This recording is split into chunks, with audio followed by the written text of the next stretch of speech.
konsesi sewa yang diberikan terkait dengan COVID-19. Jadi kita tahu sekarang ini memang lagi ada pandemi COVID-19 dan bisa jadi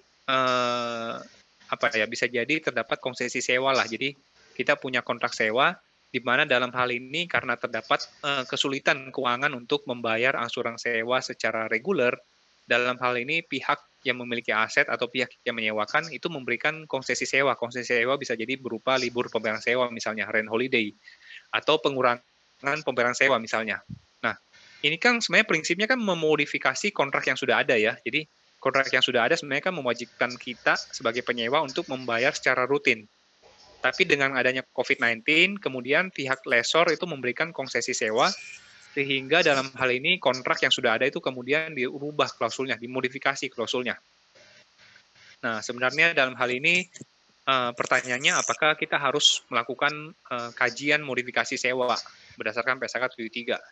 Nah, jadi sebenarnya ada ketentuan praktis di PSK 73 kalau memang ada modifikasi sewa sehubungan dengan konsesi sewa dari COVID-19, itu entitas bisa memilih apakah mau menerapkan yang modifikasi sewa 73 atau ada pengecualian lah, ada ketentuan praktis lah untuk tidak menerapkan ketentuan terkait dengan modifikasi sewa yang ada di PSK 73. Oke, kira-kira itu dari saya materi terkait dengan PSK 73. Untuk kelanjutannya saya akan coba kembalikan ke Pak Rian sebagai moderator. Baik, terima kasih Pak Alex, cukup panjang penjelasannya ya.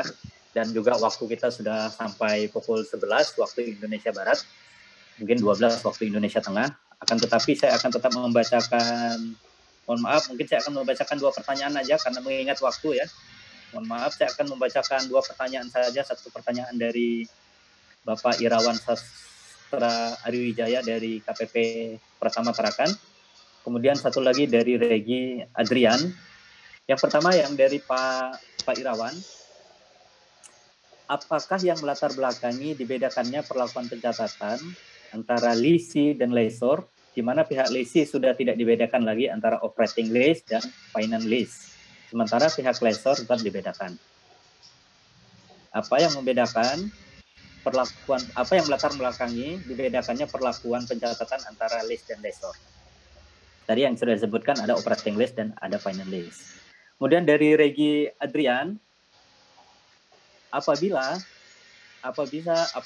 posisi lease tahun 2019 mencatat sewa pembiayaan, contohnya adalah leasing mobil di LPK sebagai aset tetap, bagaimana perlakuannya di 2020? Apakah penyajiannya dipisah dari aset tetap atau menjadi right out of asset? Right of use asset. Bisa ditangkap, Pak? Ya, bisa, Pak.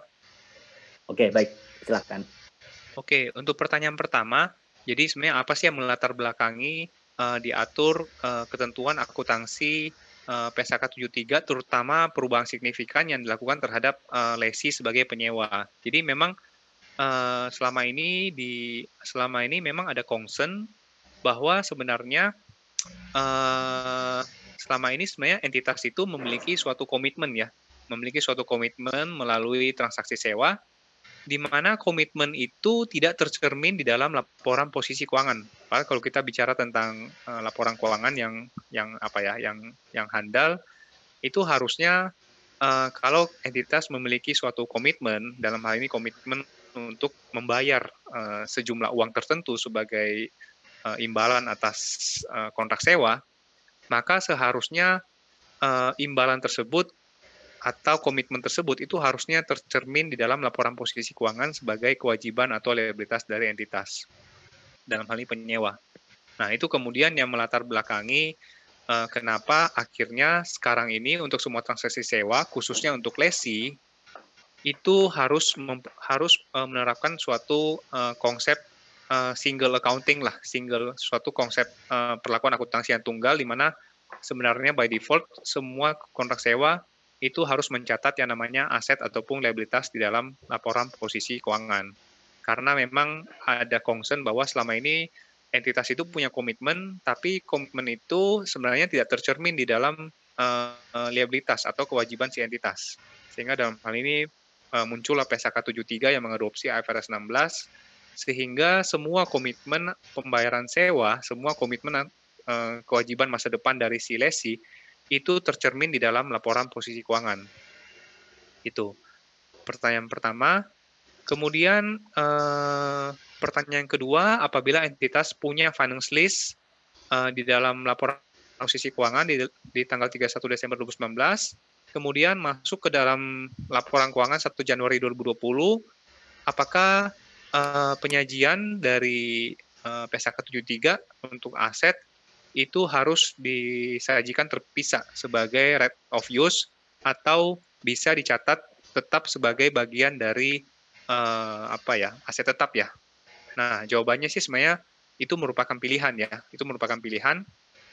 Jadi entitas bisa menyajikan secara terpisah sebagai aset hak guna atau right of use, atau entitas bisa menyajikan di dalam laporan posisi keuangan sebagai bagian dari aset tetap. Cuma nanti pada saat kita menyiapkan catatan atas laporan keuangan atau pengungkapan, kita harus mengungkapkan secara terpisah. Jadi kalau kita mencatatnya secara gabungan sebagai bagian dari aset tetap, nanti pada saat kita menyiapkan pengungkapan, kita harus mendisclose secara terpisah di dalam disclosure berapa bagian dari aset tetap tersebut yang merupakan right of use atau aset hak guna. Jadi kira-kira seperti itu. Jadi penyajiannya bisa satu, atau bisa juga dipisah, kalau memang mau dipilih untuk dipisah. Kalau entitas memilih untuk menyatukan atau mengcombine, maka pada saat menyiapkan disclosure, itu harus menyiapkan, harus didisclose berapa sebenarnya porsi dari aset tetap yang merupakan right of use, yang merupakan aset PSAK 73. Kira-kira seperti itu. Oke, baik. Terima kasih Pak Alex. Saya pikir kita sudah sampai di akhir acara presentasi kali ini. Tetapi sebelum saya serahkan waktu dan ini kepada MC, maka ada baiknya saya akan membuat resume atau membuat intisari dari apa yang telah Pak Alex sampaikan pada kesempatan pagi hari ini atau siang hari ini. Yang pertama, tadi Pak Alex telah menyampaikan bagaimana penjelasan terkait dengan PSAK 71 yang telah disampaikan terkait dengan klasifikasi bagaimana ada aset investasi, aset keuangan hutang, kemudian ada penurunan nilai, kemudian ada juga akuntansi lindung nilai.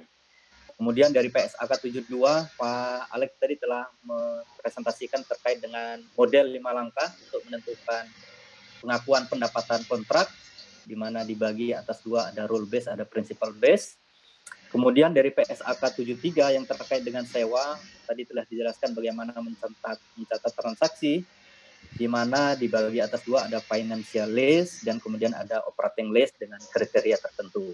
Tentu semuanya harus berdasar kepada aturan yang telah diatur di dalam PSAK 73. Bapak Ibu yang saya hormati, tentu PSAK 71, 72, dan 73 ini sangat berimplikasi sekali pada laporan keuangan.